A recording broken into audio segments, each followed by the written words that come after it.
Madame la Présidente, Monsieur le rapporteur, Monsieur le Ministre, chers collègues, le rapport qui est à la base de notre discussion énonce des constats que nous ne pouvons que partager. Constat partagé quant à l'absence d'une stratégie nationale d'accès à l'enseignement supérieur, constat partagé quant à la multiplicité des acteurs, facteurs de confusion, de dispersion, constat partagé quant aux crispations, frustrations engendrées par le dispositif actuel pour les élèves et leurs familles, mais aussi pour nos professeurs. Cependant, malgré ces constats partagés, nous devons regretter une impasse faite sur les causes profondes du malaise général qui règne aujourd'hui autour de la question de l'accès à l'enseignement supérieur.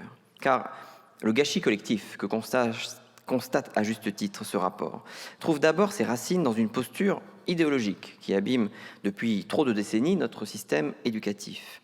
Cette posture, c'est le refus de la sélection, qui se traduit par un droit à l'université, droit au diplôme, droit à la réussite.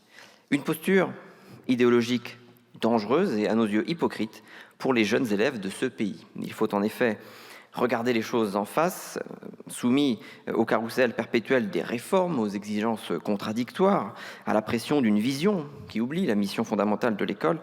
Notre système éducatif ne garantit plus aujourd'hui qu'un élève issu de l'enseignement secondaire soit suffisamment armé pour poursuivre sereinement son parcours dans l'enseignement supérieur. Pour le dire en d'autres termes, le premier grade de l'université, le baccalauréat, n'est plus aujourd'hui une garantie suffisante d'accès à l'université. Cet affaiblissement se reflète particulièrement dans le taux d'échec terrifiant enregistré en première année de licence ou encore dans le niveau de français constaté par tous les enseignants. Faute de mieux, la sélection doit se redéployer quand elle le peut, sur des critères inopérants, arbitraires, quand le seul critère efficient devrait être celui du niveau. Et certaines formations se retrouvent à devoir assumer la responsabilité de la sélection que le baccalauréat n'effectue plus et à assumer donc des refus inattendus pour certains élèves abandonnés à l'incompréhension et à la frustration. En posant donc la question de l'accès à l'enseignement supérieur, sous le seul prisme de la question de l'orientation, nous manquons le cœur du problème. Car en agissant ainsi, nous étudions la question sous le seul angle des conditions d'information des élèves, alors qu'il faudrait l'étudier sous l'angle des conditions de niveau, de formation et donc de réussite des futurs élèves.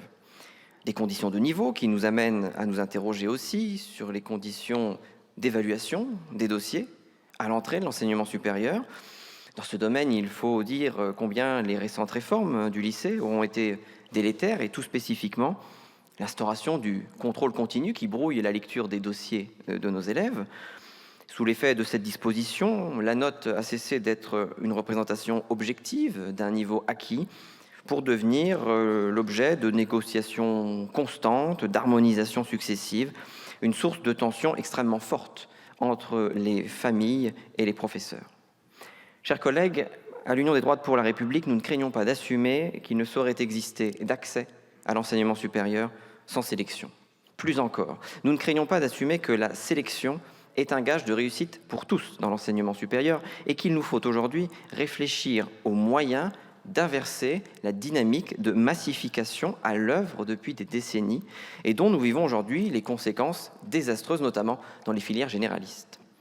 Cette massification, que d'aucuns rebaptisent habilement démocratisation pour l'imposer en évidence incontestable, ne nous semble ni légitime ni nécessaire. Au contraire, elle ne sera parvenue à démocratiser qu'une seule chose, l'échec, et pire encore, le sentiment d'échec au milieu d'une réussite factuelle, engendrant des cohortes de surdiplômés désœuvrés.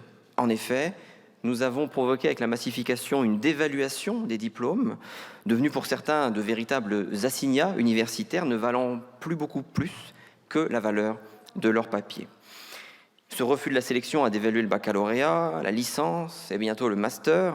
Devons-nous attendre la dévaluation du doctorat pour agir, ou aurons-nous enfin le courage d'assumer de nouveau l'exigence de sélection dans l'orientation et l'accès à l'enseignement supérieur? Monsieur le ministre, face au désarroi de trop nombreux jeunes et de leurs familles, nous devons tenir un discours de vérité et rétablir les conditions indispensables d'accès à l'enseignement supérieur en termes de niveau acquis et de cohérence du projet professionnel. Tel est notre devoir aujourd'hui, afin d'enrayer les effets désastreux de la massification. Tel est notre devoir si nous voulons bâtir un système honnête qui permet à chacun de s'orienter sur le chemin de sa réussite. Je vous remercie.